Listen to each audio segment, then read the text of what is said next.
네. 자, 이 문명 항고 소송 있죠. 자, 이 항고 소송은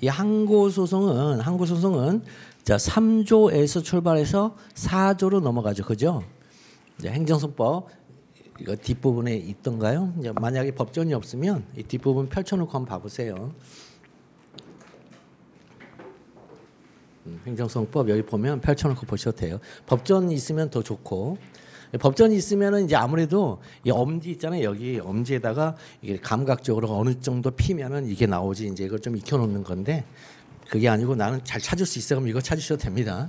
여기 3조를 보면은 항고소송은 다음에 4가지로 이제 구분한다. 예, 그래서 사람이 좀 싸가지가 있어야 돼요. 4가지로 구분한다. 1호 항고소송, 2호 당사자 소송, 3호 민중소송, 4호 기관소송 있죠. 이제 3호하고 4호 민중소송 기관소송은 행소법 45조 때문에 우리의 시험 영역에서 빠져나갔다고 했어요. 우리 시험 영역에서 빠져나가 버렸어요. 그러면 결국 시험 문제 나오는 건 1호하고 2호밖에 없어요. 1호하고 2호밖에 없어요. 1호의 항고소송과 2호의 당사자소송만 시험에 나와요. 그러면 2호의 당사자소송을 미리 한번 가볼까요? 어차피 가보면 44조로 가보면 44조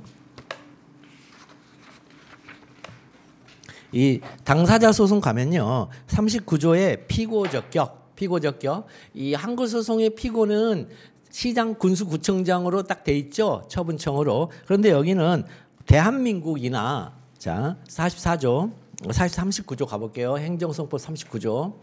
행정소송법 39조를 가면 이 소장의 원고에다가 누굴 쓰고 피고에 누굴 쓰냐는 거예요. 원고는 국민 자신의 이름을 쓰면 되고 피고로는 국가를 피고로 하고 공공단체를 피고로 하고 그 밖의 권리 주체를 피고로 하죠. 여기서 국가는 대한민국이에요. 그 다음에 공공단체는 시, 군, 구를 말해요. 시, 군, 구, 서울특별시, 그 다음에 부산시 이걸 말해요. 그 다음에 강남구, 그 다음에 관악구 이렇게 말하는 거예요. 그 다음에 그 밖의 권리주체는 수자원공사 이런 데를 말해요. 이런 데를 말해요. 그러니까 공기업을 말해요. 공기업을 말해요. 그 밖의 권리주체는 공기업. 이렇게 머릿속에 이렇게 아예 그냥 스테레오타입으로 갖고 계세요. 약간의 선입견으로. 그 다음에 재판 관할 이거 보면 이제 구조 우리 취소송의 구조 있잖아요. 그걸 여기에 준용해요. 그 다음에 41조 제소기간 정해져 있으면 그대로 따라가면 되고 소변경도 21조를 준용해요. 그 다음에 43조 이거는 이제 사문화됐어요. 사문화된 조문이에요. 여기는. 그 다음에 44조의 준용 규정에서 1항과 2항 있죠. 2항은 관련 청구서의 병합이고 1항에서 14조부터 33조까지가 이게 다 뭐예요? 취소이죠. 취소송. 14조 내지는 프롬프트예요. 14, 15, 16, 17. 그 다음에 25, 그 다음에 22, 26, 25, 26, 26이 직권심리잖아요. 그 다음에 30조 1항은 기속력이고, 기속력까지 있어요. 32조, 33조 이런 거 있죠. 자, 이렇게 나왔어요. 그러니까 이걸 왜 여러분들한테 보여줬냐면 취소소송을 제대로 안 다음에 거기서 당사자 소송에 적용되지 않은 것들만 빼버리면 된다는 거예요. 항상 여러분들 법학 공부할 때 포지티브, 긍정적 사고를 가진 사람들은 법학을 잘 못해요. 원래 그래요. 남 지적질 잘하고 판단 잘해. 본인은 모르고 본인의 이제 대들보는 모르고 남의 흠만 이제 보는 이런 사람들이 원래 법을 잘하게 돼 있어요. 원래. 그래서 왜 그러냐면 법 자체가 포지티브한 정의를 따라가는 게 아니에요. 이거는 철학이 하는 거예요. 법은 뭐냐면 철학이 해놓은 것 밑에서 신의 역할을 하는 거예요. 옛날에 신학의 신이라는 게 그거예요. 신학은 포지티브를 따라가요. 그럼 밑에서 네거티브한 것들 이렇게 제거해 가는 게 법학이에요. 법은 네거티브한 거예요. 금방도 말했지만 당사자 소송도 있잖아요. 요런 거 적용하고 준용할 거야. 그러면 그것 따라가는 게 중요한 게 안 되는 게 뭐지? 취소의 2만은 9조부터 34조까지 있는데 그중에 안 되는 게 뭐지? 그거 보는 게 더 중요한 거예요. 그런 논의 법학할 때. 그래서 미리 좀 이렇게 소개를 해드리고. 그 다음에 자 3조에 가면 행정소송 종류의 1호의 항고소송이 4조에 가면 가로 열고 항고소송이라 해놨어요. 그렇고 항고소송은 다음과 같이 구분한다. 1호 취소소송, 2호 무효등항의소송, 3호 부작위반소송 이렇게 이 3조 밑에서는 동그라미 1은 1항이라 그러고 그 다음에 1점은 1호라 그러고 그 다음에 그 밑에 가나 다라가 있으면 목이라 그래요. 그러니까 조, 항, 조항호목이에요. 조항호목. 이것도 익숙하게 해놓으세요. 맷조, 맷탕, 맷토, 맷목. 이렇게 조항호목으로 흘러가고 있어요. 자, 그중에 4조에 1호, 2호, 3호가 있죠. 자, 요거를 유명항고소송이라 그래요.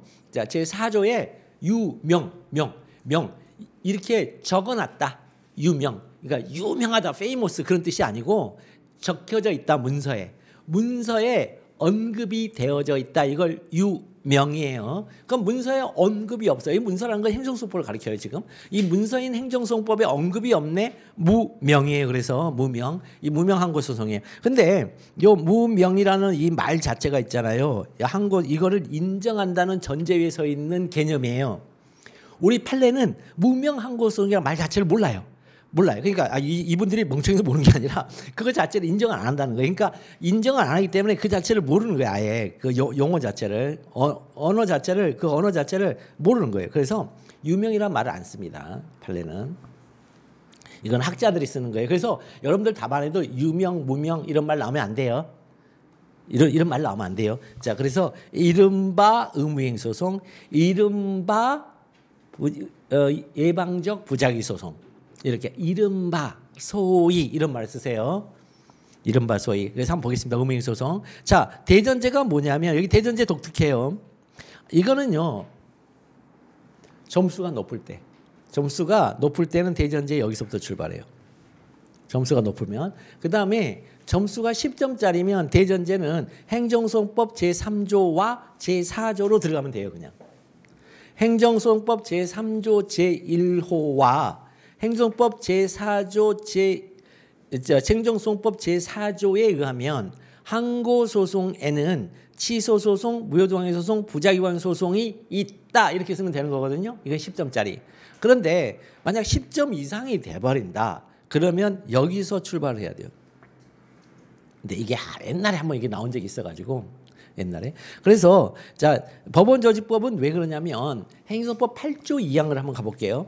8조 2항에 보면은 행정소송에 관하여 이 법에 특별한 규정이 없는 사항에 대하여는 법원조직법, 민사소송법, 민사집행법의 규정을 준용한다. 그렇게 해놨어요. 그죠? 준용한다 그랬어요.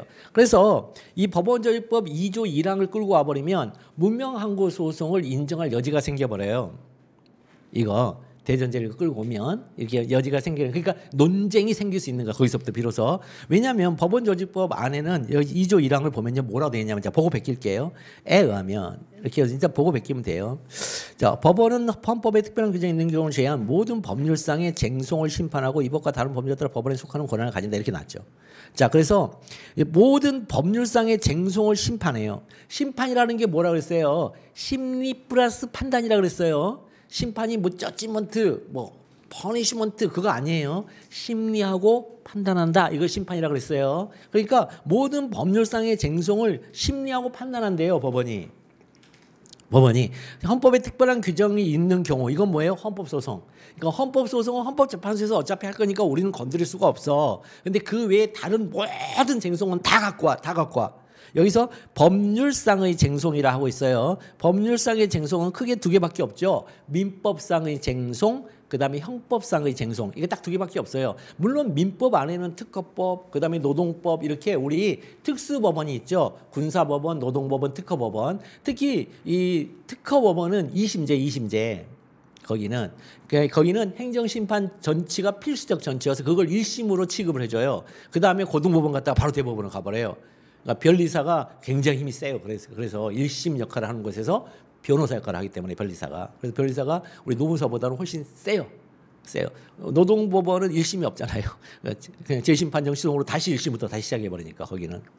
이제 조금 이제 그 상황이 다르죠. 자, 이렇게 했죠. 그다음에 그래서 이 법과 다른 법률에 따라 법원에 속하는 권한을 가진다고 했어요. 그러면 다른 이 법원 조직법하고 이 다른 법률에 따라 법원에 속하는 권한을 가진데, 이 다른 법률인 행정소송법 한번 봐볼게. 그랬더니 행정법 제3조와 제4조에 의하면 이 행정소송, 즉 행정법원에서 행정소송에 다루는 법원에 속하는 권한이 뭐냐 봤더니 항고소송이 있는데 거기는 취소 무효동행 부작위반 소송이 있네. 이렇게 된 거예요 지금. 아니 모든 법률상의 쟁송을 심판한다면서 법률상의 쟁송을 심판한다면서 이 다른 법률인 행정소송법에 따라 법원에 속하는 권한에는 취소한다. 청구취지 1번에 취소한다. 무효임을 확인한다. 부자이가 이 법률을 확인한다만 쓰는 소송만 가지고 있대요. 권한을. 그러면 그걸 유명 항고소송이라 한다면 자, 이 법원 조직법에 의해서도 법원에 속하는 권한을 만들어낼 수 있지 않을까라는 이런 사고가 있을 수 있죠. 이 법과 다른 법률이니까. 그러니까 다른 법률인 행정소송법에서는 3조와 4조에서 항고소송과 항고소송의 세 가지 취소소송, 무효도항행소송, 부자기관행소송 이것만 얘기했는데 그럼 이 법원 조직법에 의해서 법원에 속하는 권한도 우리가 한번 생각해 볼 수 있겠네. 무명 항고소송이 그게. 그래서 갑이 제기한 어업면허 면적을 종전으로 하는 처분을 구하는 행정소송은 소위 의무이행소송이다. 이렇게 해서 의무이행소송이란 말을 써주는 거예요. 그럼 의무이행소송이라 하는 순간 4조에 있는 취소소송, 무효동행소송, 부자기관소송 어디에도 속하지 않죠. 지금 이 말은 청구취지 1번은 어떻게 썼다는 거예요? 1번 피고는 어업면허 면적을 종전으로 환원하라.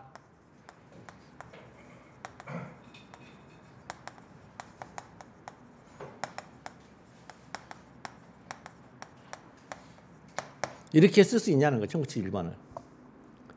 이렇게. 피고는 어업면허 면적을 종전으로 환원하는 처분을 행하라. 이렇게 쓸 수 있냐는 거예요. 지금 요거. 이 어업면허 면적 이거는 이제 저거죠. 양식업을 하는 분들 양식업 바다에도 눈에 보이지 않는 바다가 땅이잖아요. 토지하고 똑같잖아요. 그래서 이렇게 경계선을 그은 다음에 여기서부터 여기까지는 갑돌이네 김양식장, 여기서부터 여기까지는 을순이네 김양식장. 이걸 누구한테 주면 어촌계한테 주죠. 그럼 어촌계가 자기들 알아서 배분을 하는 건데 어촌계의 어업면허 면적이 이게 쪼그라들었어요. 그러면은 자기들한테 배분되는 양이 할당량이 줄어들잖아요. 그래서 어촌계의 이름으로 이제 소송을 제기한 거죠. 저렇게 그러면 이 묻는 문제가 이제 이거예요. 그러니까 갑이제가 오면 이걸 환원 지원 처분 행정소송은 소위 의무행 소송이다. 의무행 소송에 정의를 쓸 필요가 없어요. 자꾸만 정의를 써야지만 점수가 나온다는 이런 이제 말들이 있는데 이 개념이 있잖아요. 이 개념 이걸 이제 문패라고 우리가 해보자. 명패. 이 문패 역할을 하는 걸 툭 갖다 대면 그 문패 안에 들어 있는 구성 요소를 안다고 간주를 해줘요. 채점자가. 그러니까 그 용어들을 쓰면은 나한테 설명형 답안이라고 그래요, 그걸. 자, 그래서 그냥 행정소송은 이거 소위 의무행 소송이다. 의무행 소송이 뭔데요? 요거예요, 요거. 요게 의무행 소송이에요, 요게.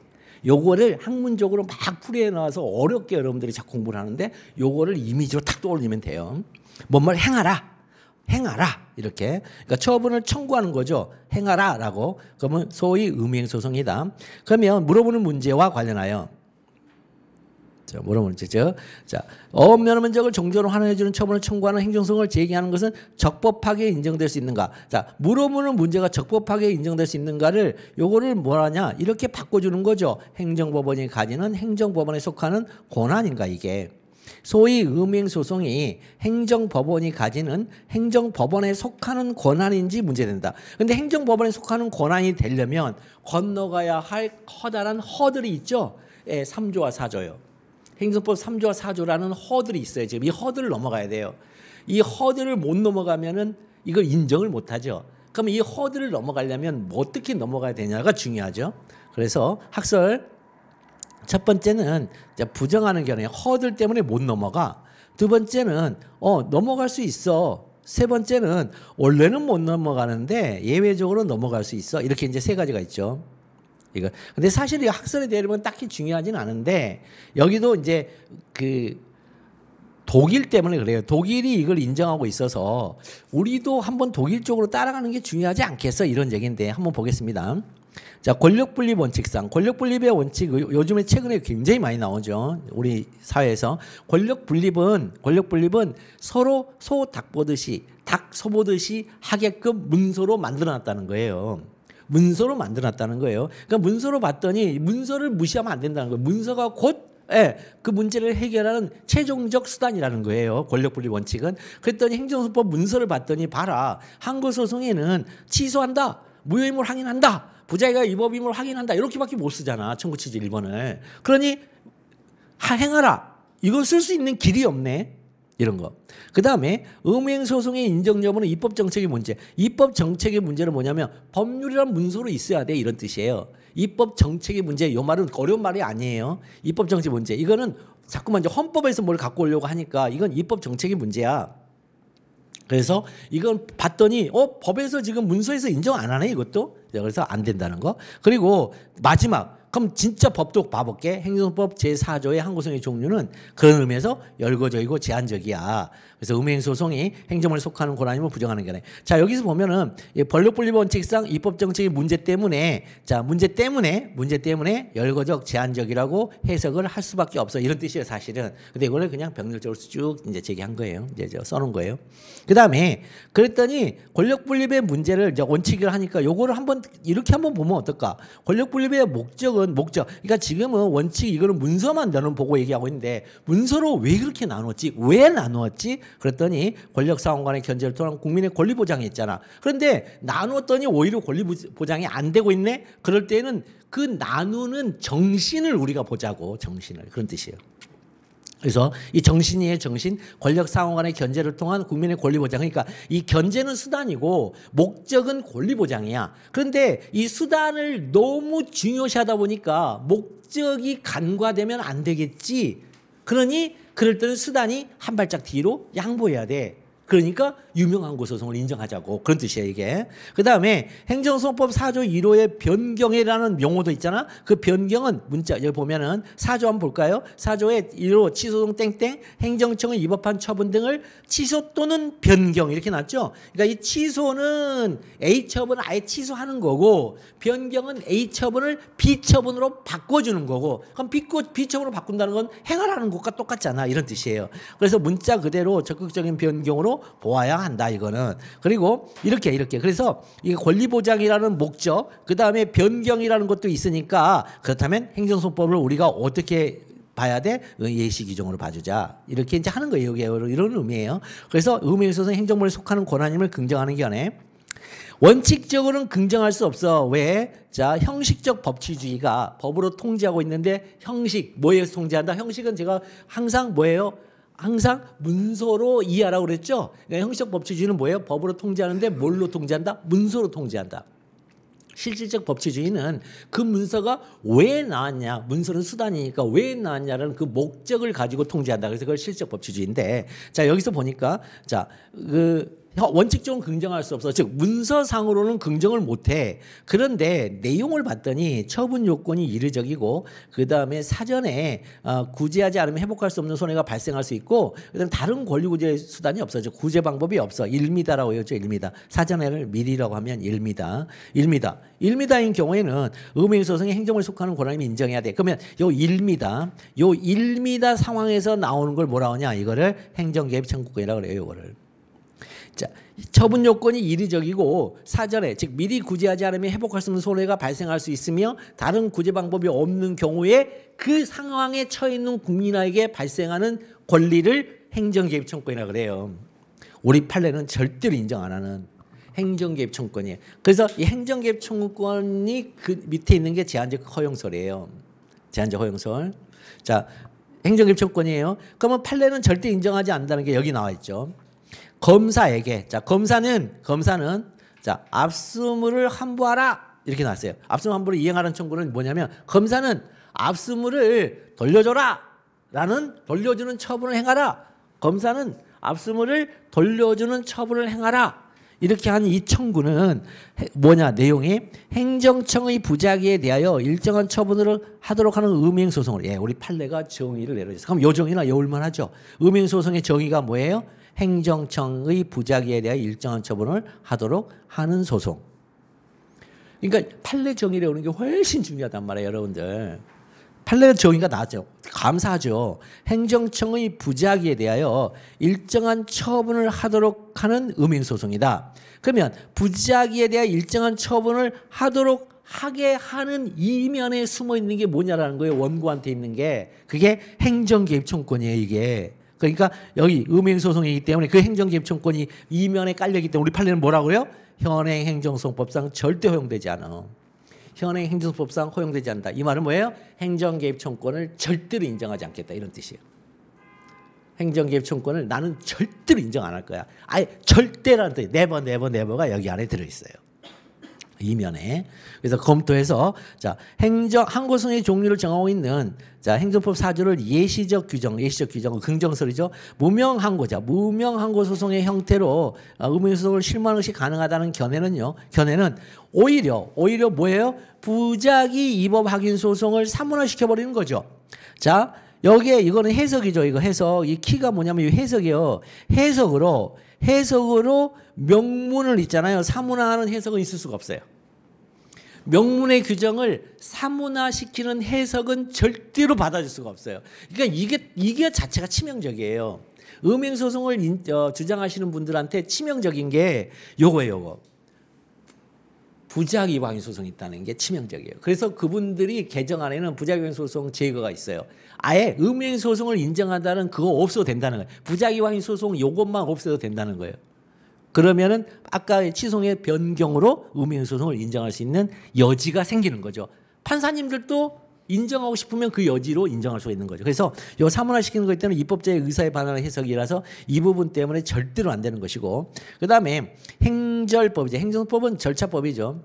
절차법으로 법정주의가 적용되죠. 그러니까 법에서 정하는 대로 할 수밖에 없죠. 즉 열거적일 수밖에 없죠.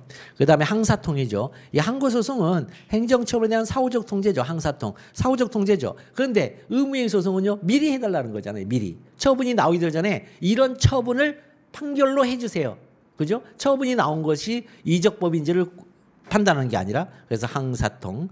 그런 점에서 음행소송은 행정법에 속하는 권한임을 부정하는 결과에 판례 타당하다. 소위 음행소송은 행정법원이 가지는 행정법원에 속하는 권한이 아니다. 이건. 그럼 설문의 해결. 면허면제를 정지로 환원해주는 처벌을 청구하는 행정소송을 제기하는 것은 적법하게 인정될 수 있지 않다. 자, 적법하게 인정될 수 있는가? 적법하게 인정될 수 없다. 이렇게 쓰면 안 되고 있지 않다. 이렇게 쓰시라고요. 이런 것들. 그러니까 이런 표현들이 이런 악마는 디테일이 있다면서요.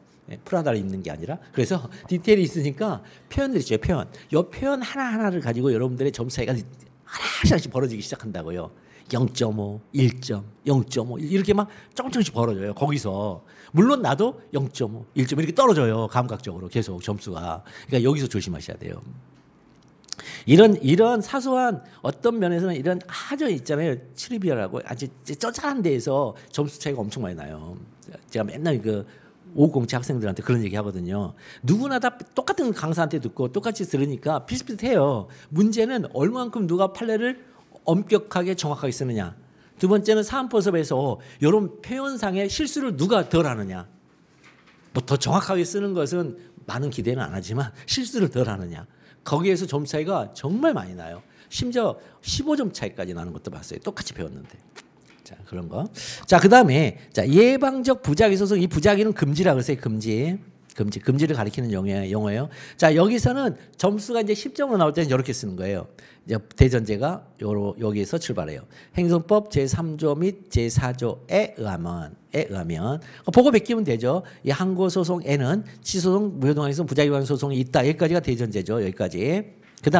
그다음에 주어진 문제의 SOV 갑이 제기한 소송 형식이죠. 소송 형식은 자 소위 예방적 부작위 소송이다. 이렇게 써놓고 여기 있죠. 여기서부터 여기까지 여러분들이 외울 수 있으면 외우고 안 외워지면 안 써도 돼요. 이거 외울 수 있으면은 쓰면 좋고 안 외워지면 안 써도 돼요. 왜? 요거 쓰는 순간 요거 안다고 간주된단 말이에요.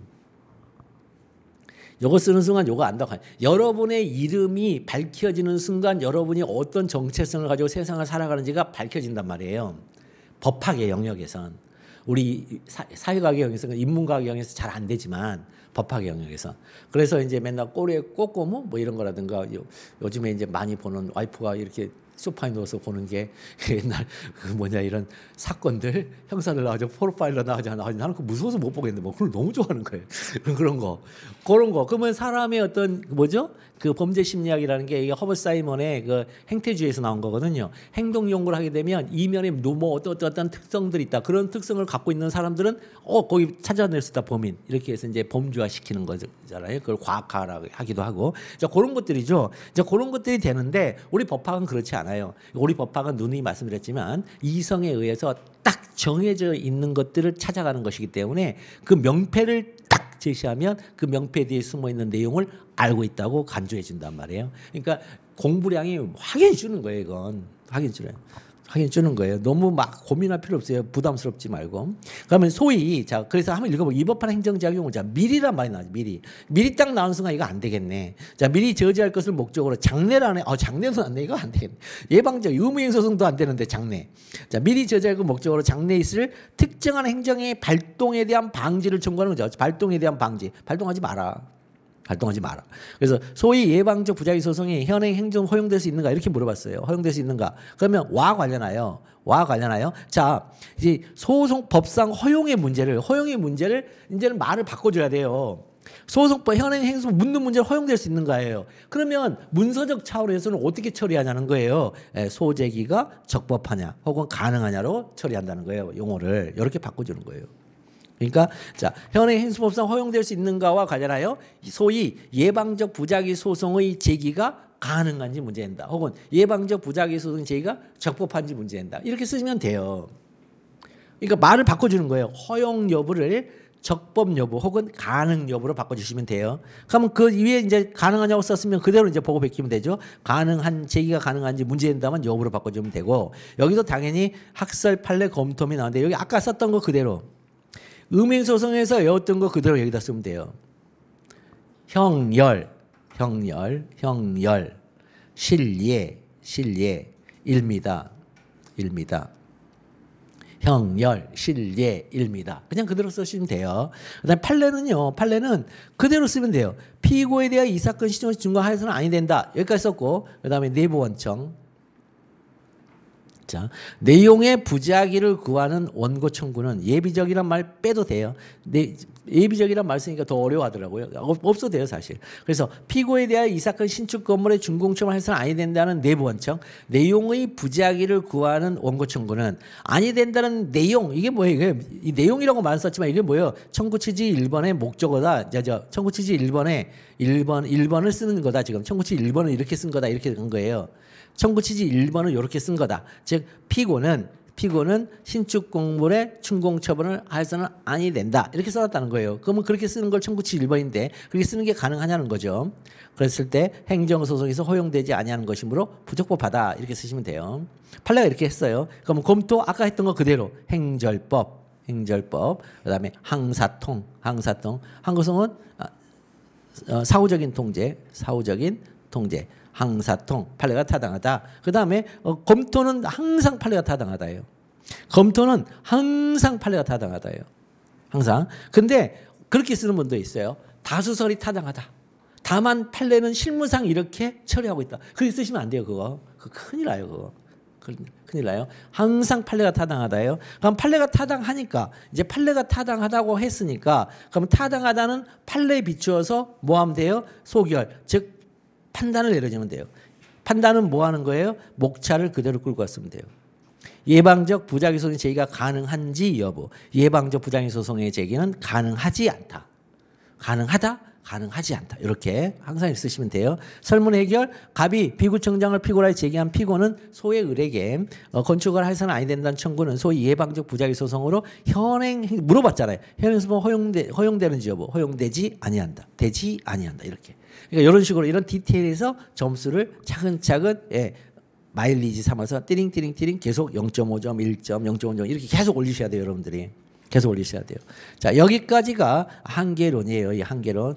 한계론은 사실은 우리 시험에서는 딱히 그렇게 중요한 건 아닌데 그래도 막 물어보니까 무차별적으로 물어보니까 어쩔 수 없이 이렇게 하는데 자, 첫 번째 우리가 이제 통과를 한 게 뭐였어요? 이제 항고소송 그 중에서 이제 취소 소송으로 들어갈 건데 항고 소송에서 이 문서 소장이라는 문서를 쓸 때 첫 번째 허들로 청구 취지 1번을 어떻게 쓸 거냐는 거죠.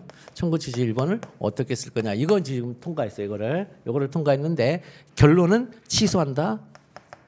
무효임을 확인한다. 그다음에 부자기가 이 법을 확인한다. 그 세 개밖에 못 쓴다. 결론은 그 세 개밖에 못 쓴다. 사조에 의해서. 그다음에 여기는 뭐냐? 대통령의 통치 행위만 스스로 억제할 뿐이지 그 외에는 빠져나가는 게 하나도 없다. 처분이기 취소의 대상이 되는 처분이기만 하면 되기만 하면 빠져나가는 건 없다. 오직 통치 행위만 빠져나간다. 끝. 지금 그 결론을 지금 내렸어요. 그러면 이제부터 취소 소송으로 이제 들어가면 되겠죠. 그래서 취소로 이제 들어가면 행정소송 항고 소송으로서 취소 소송이에요. 이 9조부터 34조까지인데 이 9조부터 34조를 여러분들 보시면 알지만 38조 1항에서는 무효도 항의 소송에 준용을 하고 38조 2항에서는 부작위 항의 소송에 준용을 하고 아까 봤다시피 44조에서 준용을 하고 있어요. 44조 1항에서 준용하고 있어요. 그러면 이 준용이 뭐냐? 준용 가르쳐 드렸죠. 준용은 준 플러스 용이죠. 이 준은 뭐예요? 성질이 공통되면 공통된다 이런 뜻이고 용이라는 것은 적용이다 이런 뜻이죠. 그러니까 성질이 공통되는 범위 내에서 적용하기가 준용이에요. 성질이 공통되는 범위 내에서 적용하기가 준용이에요. 준용. 그래서 그 준용 규정에 있다 그래서 무차별적으로 적용이 되는 게 아니라 그 구체적인 상황의 성질을 또 따져주고 봤더니 성질이 공통되네. 그러면 적용하라 했으니까 이거 준용할게 이렇게 되는 거예요. 이렇게 되는 거예요. 그래서 이 준용이라는 요게 여러분들이 혹시라도 제 책이 아닌 일반적인 교과서를 볼 때는 적용의 범위예요. 요게 적용의 범위라고 나와요. 그리고 적용의 범위 내에서 또 어떤 경우에는 준용 규정으로 있긴 한데 이 경우 구체적인 이런 경우에는 적용이 안 돼. 그걸 적용의 한계라 그래요. 그래서 적용의 범위, 적용의 한계론이라는 게 이 준용과 관련돼서 논의되는 해석론들이에요. 자, 그다음에 이렇게 됐습니다.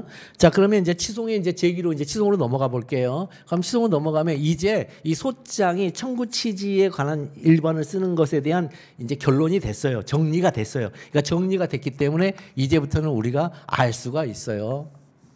원고, 피고, 인지대, 청구 취지 1번 뭐뭐를 이미 결론이 났으니까 취소한다라고 이제 불림 문자로 인쇄를 빵 해놨죠.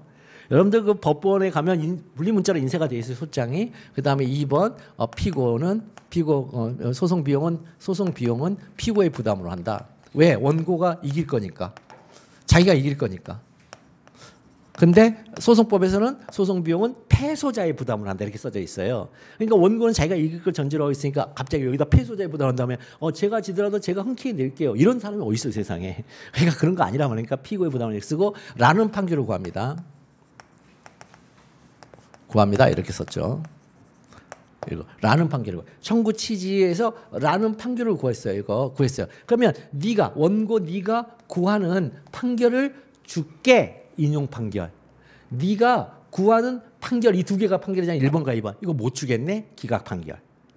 아시겠죠? 무슨 말인지. 그래서 청구 인용 판결 할 때는요. 요거 빼고 1번과 2번을 그대로 보고 베껴요. 판결문 주문에다가 아까.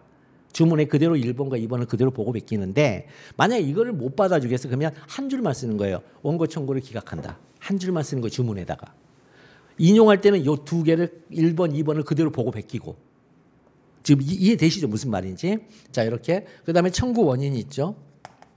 청구 원인. 그 다음에 입증 방법이 있죠. 입증 방법. 여러분들이 그 헌법재판소 유튜브든 뭐든 한번 딱 봐봐요. 이 순서대로 하고 있어요. 네. 소추의결서죠. 여기 소추의결서. 그 다음에 그 다음에 소추인, 피소추인. 그 다음에 여기 청구 취지, 소추 취지. 그 다음에 1번, 2번. 이렇게 나간단 말이에요. 그 다음에 입증 방법이 했었잖아요. 변론 전 길 열렸죠. 변론전 기일을 2번 열었잖아요. 주번. 변론전 기일 제가 얘기했던 것 그대로 다 기억 안 나던가요? 변론전 기일을 왜 열어요? 변론에 가면은 주장 입증을 해야 되니까 그 전에 뭐 하는 거예요? 서로 자 증거들 그다음에 주장할 것들 정리했잖아요. 이거 주장하신 거죠. 그 변론전 기일에서 내란죄라는 걸 빼버렸잖아요. 용어를.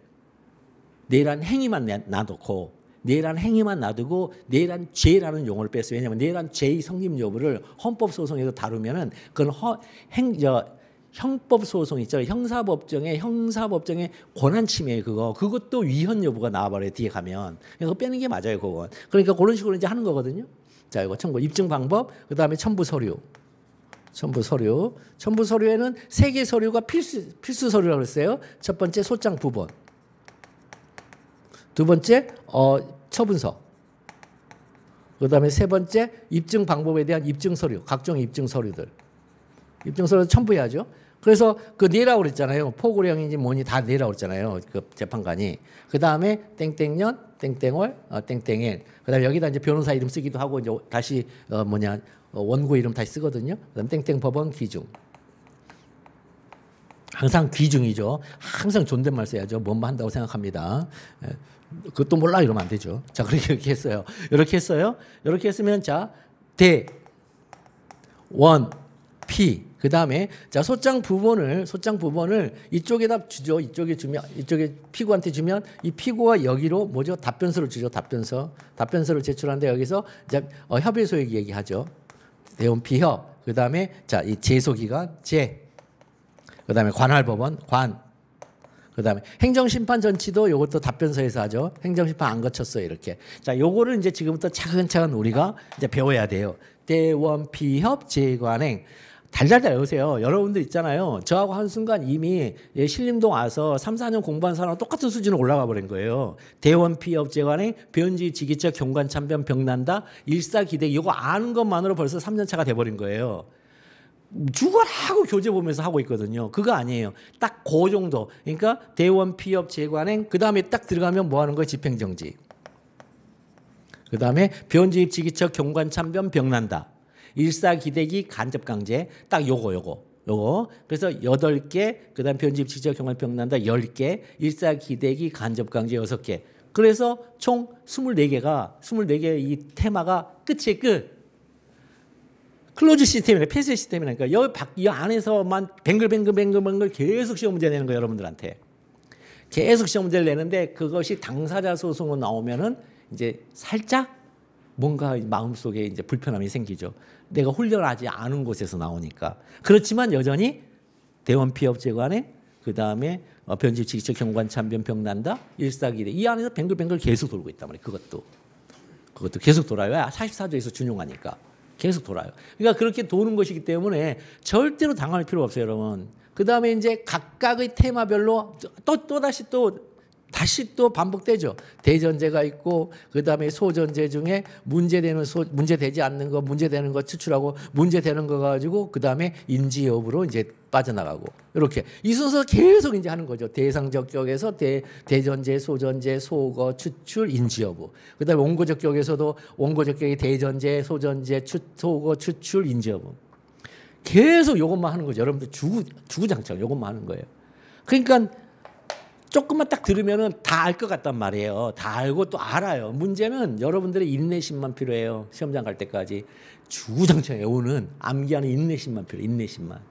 그리고 약간의 트레이닝. 사례 주면은 거기서 일로 빠져나가. 사례에서 이 대전제를 빼내는 거. 그러니까 사례가 이렇게 주어졌어요. 케이스가 이제는 케이스 문제니까. 그러면 이 케이스에서 어떤 대전제, 이 대전제 선택의 문제가 생기죠. 대전제만 선택하면 그 다음부터는 기계적으로 쭉 빠져나가니까. 그러니까 요 훈련은 백발백중 때.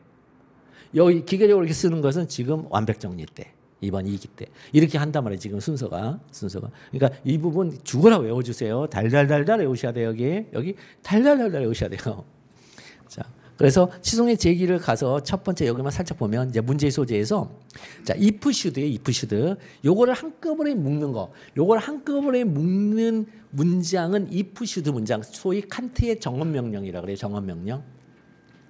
칸트의 정언명령인데 자, 취소 소송의 제기가 적법한가?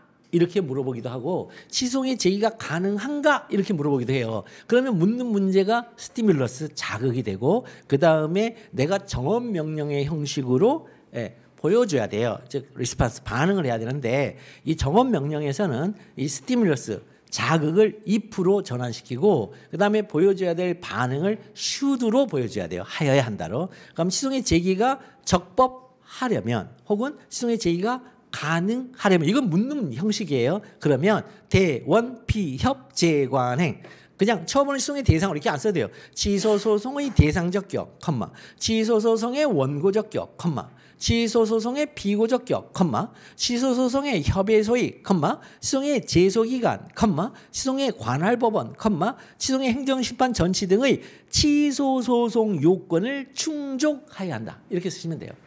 이렇게. 근데 이제 조심해야 될 건 대상적 격 해놓고 그다음부터 그냥 원고적 격 이렇게 쓰시면 안 돼요. 소송별로 원고적 격이 다 달라요. 그렇기 때문에 반드시 취소소송의 원고적 격.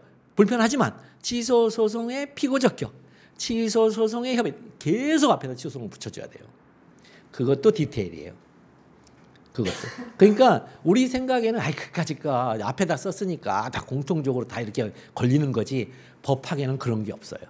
법학에는 걸리는 게 없어요. 일일이 다 얘기해야 돼요. 일일이 다 얘기해야 돼요. 자 여기 if should를 이렇게 했어요. 그 다음에 두 번째는 SOV가 나왔어요. 갑은 을을 상대로 뭐뭐에 대하여 취소를 제기하였다. 갑은 을을 상대로 뭐뭐에 대하여 취소를 제기했다. 자, SOV가 나왔어요. 그러면 이거 이제 물어보는 문제와 관련하여 이는 있잖아요. 이와 관련 이자를 쓴 이유는 케이스가 없어서 그래요. 지금 여기에 주어진 구체적인 케이스가 없기 때문에 그냥 이라고 받은 거예요. 근데 구체적인 케이스에서 마지막에 물어보는 문제가 있을 거 아니에요. 그럼 그런 물어보는 문제와 관련하여 이렇게 전환시켜주면 돼요. 이와 관련하여 첫째 땡땡이 이거 주어져 있는 이거로부터 이 SOV 문장으로부터 이제는 정업 명령에서 빠져나오는 문제를 빼낼 수가 있죠. 이렇게. 그래서 땡땡이 취소의 대상이 되는지 문제된다. 둘째, 갑이 취소의 원고적 격을 충족해야 되니까 충족하는지 문제된다. 셋째, 을이 취소의 피고적 격을 충족하는지 문제된다. 여기서 갑이 을을 상대로 했으니까 이 갑은 원고로 넘어가고 자 을은 피고로 넘어가겠죠. 그 다음에 넷째, 갑의 제소가 취소소송의 협의 소익 요건을 충족한 갑이 취소송의 협의 소익을 충족 그거 아니에요. 갑이 제기하는 취소송이에요. 갑의 제기가 취소송의 협의 소익 요건을 충족하는 문제입니다. 이거는 이 취소소송의 협의 소익은 사람하고 관련된 게 아니에요. 원고적 격이 사람하고 관련돼 있고 취소한다면 이 취소소송의 기능과 관련된 문제예요. 취소할 수 있는 상태에 있나 이게 지금 이런 뜻이에요. 취소의 협의 소익은 취소 소송을 통하여 취소할 수 있는 상태에 있나? 그래서 일단은 처분의 효과가 있어야 되고 그 효과 있는 처분을 취소했더니 원상회복이 가능해야 되는 상태에 있다. 그런 상태 개념이에요. 그 다음에 다섯째는 갑의 제소가 취소의 제소기간 요건을 충족하는 문제된다. 그 다음에 여섯째, 갑의 제소가 뒷부분은 다 갑의 제소가예요. 취소의 관할법원 요건을 충족하는지 문제된다. 그 다음에 일곱째, 갑의 제소가 취소의 행정심판 전치 요건을 충족한다. 그러니까 대상적 격, 원고적 격, 피고적 격 여기까지는 갑이 을이 이렇게 되는데 넷째부터는 갑의 제소의 상태 문제예요. 협의 소위 제소기간 요건, 관할법원 요건, 그 다음에 행정심판 전치 요건 이건 다 갑의 제소되는 이 소장과 관련된 문제예요. 이 소장과. 자, 그 다음에 그럼 취소의 대상으로 이제 넘어가 볼게요. 대원피협 재관행을 읽기라고 이걸 익히면 돼요. 대원피협 재관행 집행정지, 대원피협 재관행 집행정지를 외우세요. 자, 소장에 청구취지 1번을 쓰려고 지금 하고 있습니다. 우리 청구취지 1번을 쓰는 건데 이 청구취지 1번과 관련된 논점은 두 개가 나오겠죠. 요것 때문에 논점이 두 개가 나와요. 처분서 한 장일 때의 논점과 처분서가 두 장일 때의 여기다 뭘 쓴지의 논점이 나오는 거예요. 여기 처분서 한 장, 두 장이에요. 이거 논점이 여기서 나오는 거예요. 문서 때문에 나오는 거예요. 문서 때문에. 왜? 첨부 서류가 필수적 첨부 서류라 이게 시험 문제가 나오는 거예요. 만약에 필수적 첨부 서류가 아니라면 그럼 나올 이유가 없죠. 자, 아시겠죠? 필수적 첨부 서류라 그래요. 자, 요거. 그러면 이제 대상적 격 여기서부터 하나씩 한번 넘어갈게요. 이 소장을 여러분 머릿속에 이미지로 딱 각인시켜 놔야 돼요. 그럼 이제 대상 적격과 관련해서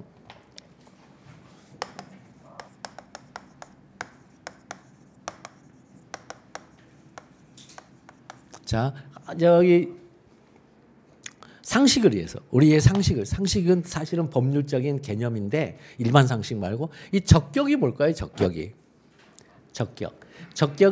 적합한 자격이라 하죠. 적합한 자격.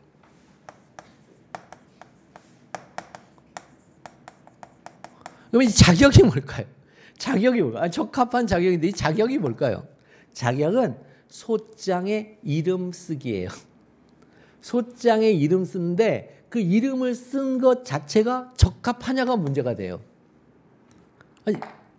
그러니까 자격은 소장의 쓰기예요.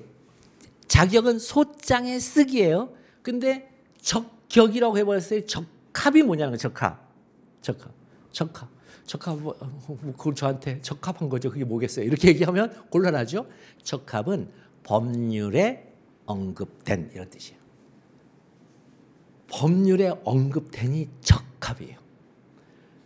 적법 절차 있죠? 적법 절차. 법률에 언급된 절차예요. 아시겠죠? 적법이란 말, 이 적합이란 뜻은 적합이란 적정이라 하기도 하거든요. 또 어떤 때는 또 적합이라 하기도, 이 적합이란 건 대리법적 사고고 적정이란 말도 있어요. 적정 절차할 때 이 적정이라는 건 영미법적 사고인데 같은 말이에요, 사실은. 이거 뒤에 듀는 이 듀 프로세스인데 이 듀의 반대말은 엑스파이어예요. 이건 뭐냐면 수표예요, 수표.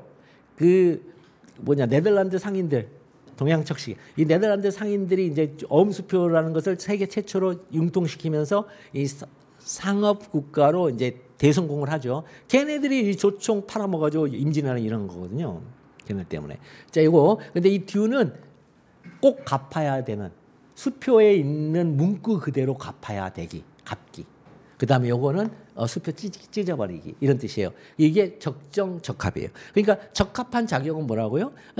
이름을 쓸 수 있는, 이름 쓰기인데, 자격이란 말은 이름 쓰기. 이름 쓰기인데 법에 있어서 그래, 이런 거예요. 그러면 그 다음에 요거 있고, 그럼 적격이죠. 그러면 이름 쓰기인데, 그럼 이름을 이 자기 이름 쓰기인데 요 이름을 누구 이름만 쓸 수 있지? 그랬더니 원고에는 당사자 능력이 있어야 된대요. 능력. 누구의 이름을 쓰지? 이런 뜻이에요, 이건요. 능력은. 근데 능력은 사람이에요. 사람 이름 써, 이런 뜻이에요. 당사자 능력과 당사자 적격이라 하잖아요, 원고 적격을. 당사자 능력과 당사자 적격할 때, 당사자 적격은 뭐라고요? 대상 적격이면 원고 적격할 때 당사자, 원고라 하잖아요. 원고 적격, 피고 적격할 때 원고와 피고를 당사자를 하잖아요. 그렇죠? 그랬을 때 당사자 적격이라고 그래요. 원고의 이름 쓰기. 그 다음에 피고의 이름 쓰기. 그러니까 원고의 이름 쓰기는 원고의 자격. 그 다음에 피고의 이름 쓰기는 피고의 자격인데 걔네들이 적합해야 된다. 적격이죠. 그러니까 법률에 있어야 돼. 법률 12조 봤더니 사람의 이름을 쓰래요. 그 다음에 13조를 봤더니 처분청의 이름을 쓰래요. 처분청의 이름을 쓰래요. 그러면 우리의 행정법 14조에 있는 처분청의 이름을 쓰기 때문에 처분청은 기관이잖아요. 그래서 얘네들은 당사자 능력이 없어요. 얘네들은 당사자 적격만 있지 당사자 능력이 없다. 그래서 당사자 능력이 있는 자는 당사자 적격이 있다. 이러면 틀린 객관식 지문이 돼요. 행정법 14조 때문에. 그리고 기관이 있죠.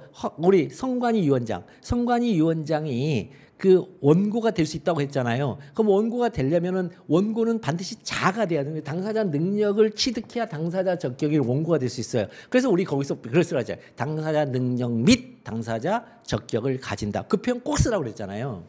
경기도 선관위 사건에서 그 원고 적격 사건에서 유대선 유승준 대한민국 선관위 위원장 할 때 그 선관위 위원장 할 때는 반드시 다른 사람은 다 사람들이니까 상관이 없는데 선관위 위원장만큼은 국가 기관 사람이 아닌 팔다리에 불과한 기관이기 때문에 팔다리를 사람으로 만들어줘야 될 거 아니에요. 그래서 당사자 능력 및 당사자 적격을 간다. 그렇게 얘기하라고 그랬잖아요.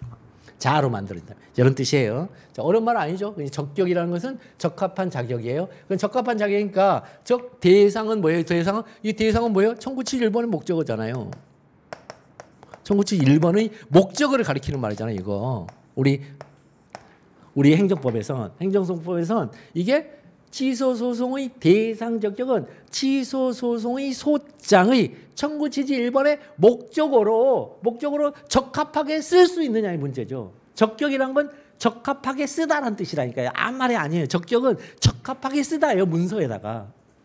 근데 이걸 자꾸만 문서를 우리 이미지에서 없애버리고 자꾸 뭔가 있잖아요. 내용으로 채우려니까 그 어려운 말들이 나오기 시작하는 거예요. 여기에.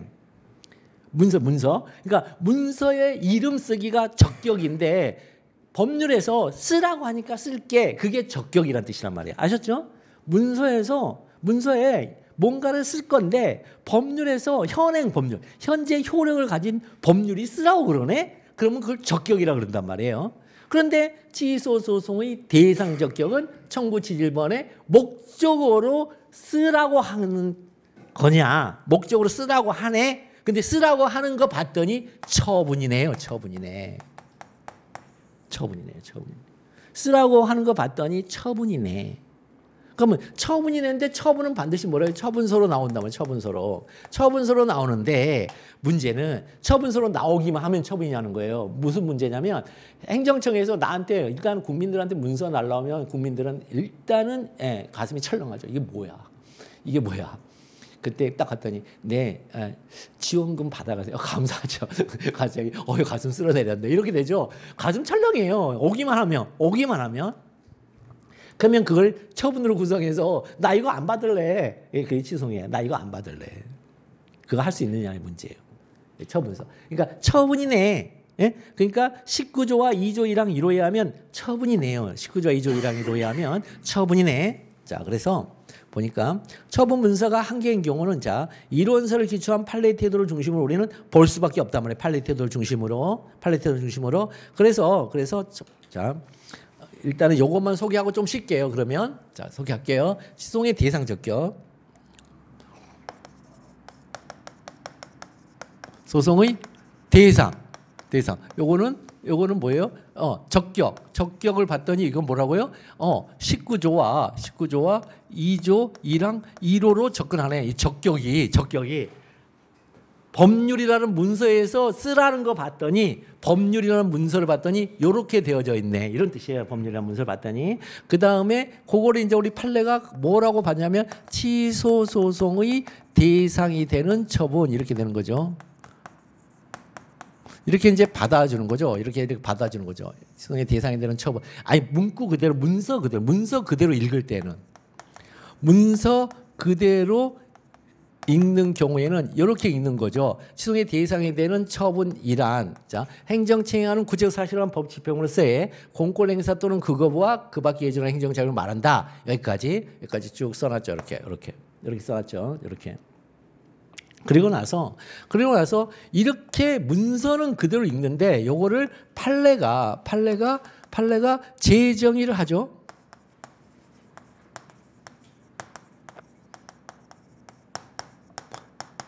이렇게 하나를 잡고 그다음에 그거 이렇게 두 개로 잡았죠. 이렇게 또는 그거 보자. 사실은 공권 행사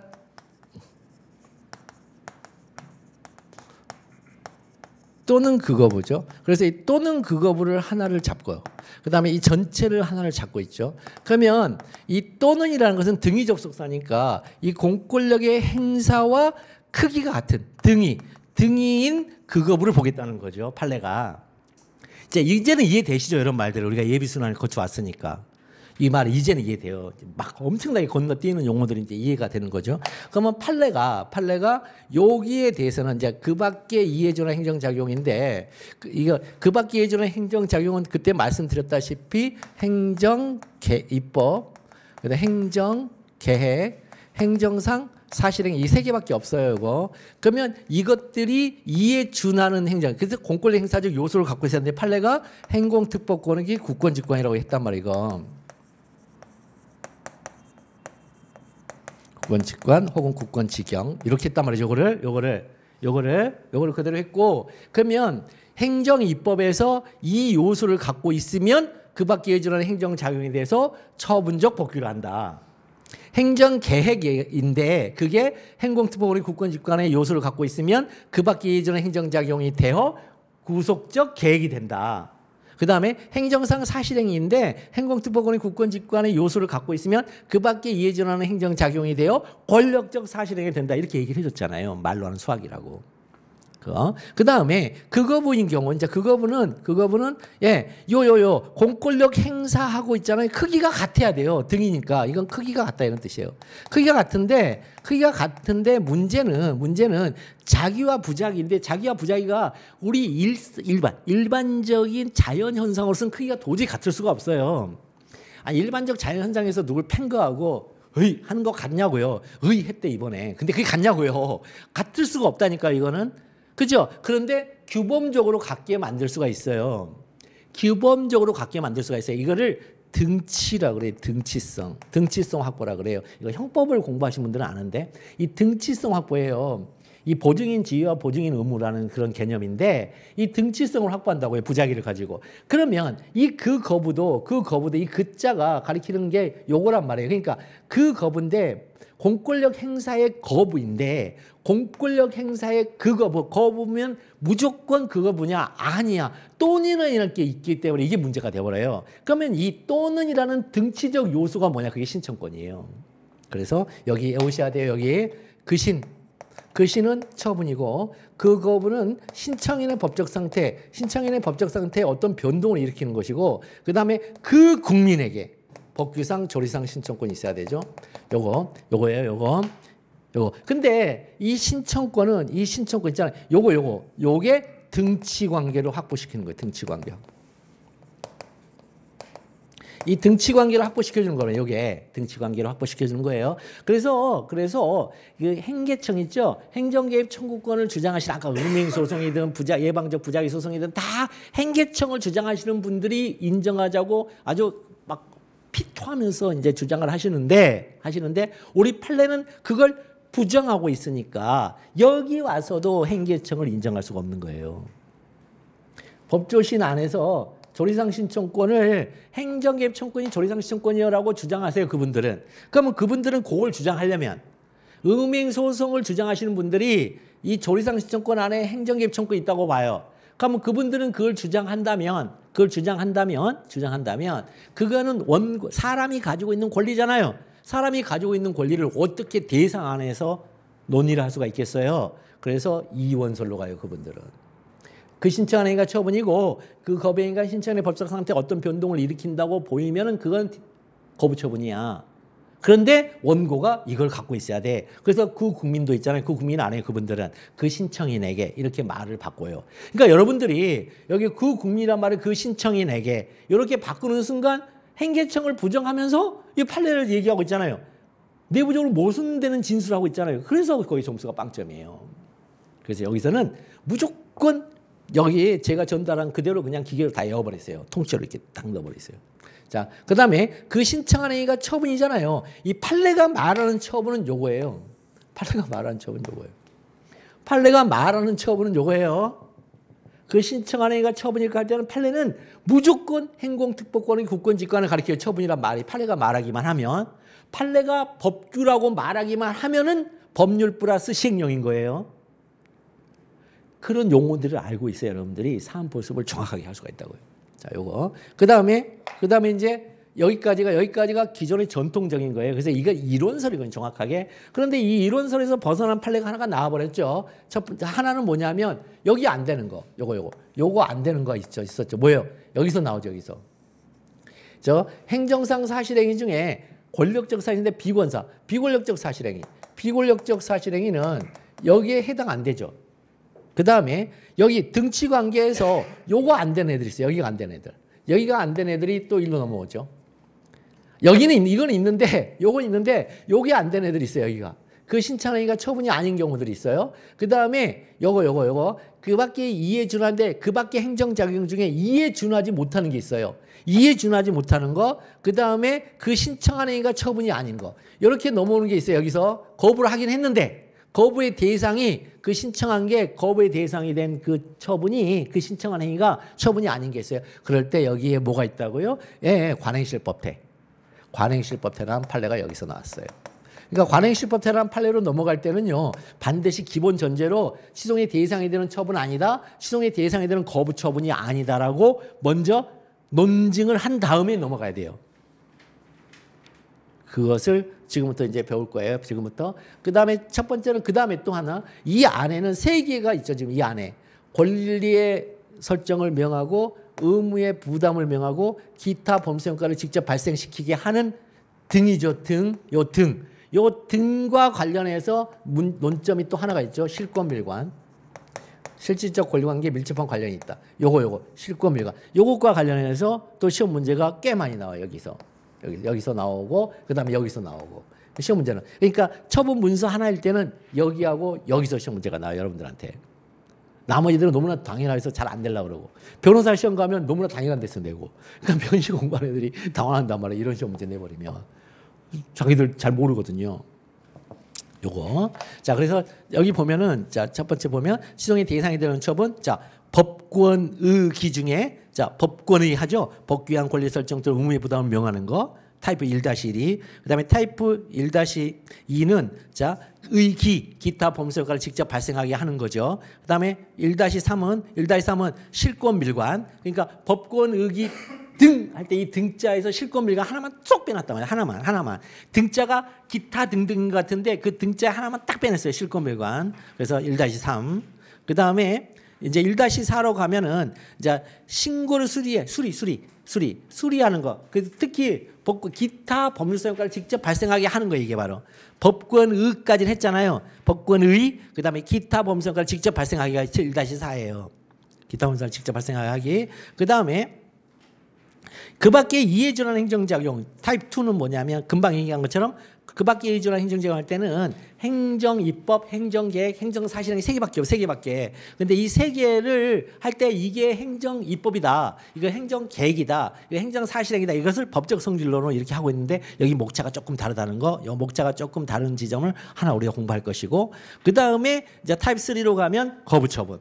그신 그거 구국. 이렇게 해서 그신 그거 구국으로 들어간 다음에 타입 4로 넘어가면은 이제 수리를 요하는 신고에 대한 수리 거부도 이것도 이제 당연히 그신 그거 구국에 들어가는데 문제는 그 다음이에요. 4. 타입 4에 대해서는 자체 완성적 신고에 대한 수리는 있잖아요. 처분이 아니죠. 그러니까 그 신청하는 게 처분이 아니에요. 그러니까 아니기 때문에 이걸 뭐예요? 거부 처분이 안 되죠. 그러니까 여기서는 반려라고 자기 처분을 구성해서 넘겼단 말이죠. 이런 거. 자, 타입 여기는 관행실법태가 나오기 시작해 이제 비로소 타입 4에서 거부 처분이 안 됐을 때. 그다음에 또 경원자 관계에 서지 않는 제3자가 제기하는 자신에 대한 수익적 처분에 대해서 거부 처분. 이것도 있고 이런 거. 그다음에 비권력적 사실행위, 비권사. 여기 행공특보 그런 게 못 들어가는 비권사도 관행실법태로 넘어간다. 이렇게요. 여기까지 이제 우리가 공부를 좀 하면 되겠어요. 문서 하나 가지고. 지금 느낌이 오시죠? 어떤 건지 지금. 막 후다다닥 얘기했는데 예비순환에 잘 따라오신 분들은 빨리빨리 따라올 것이고. 자, 그래서 요 판례 이 3개 가지고서 이제 할 건데 조금 쉬었다가 이제 하나씩 들어가서 또 우리가 보겠습니다.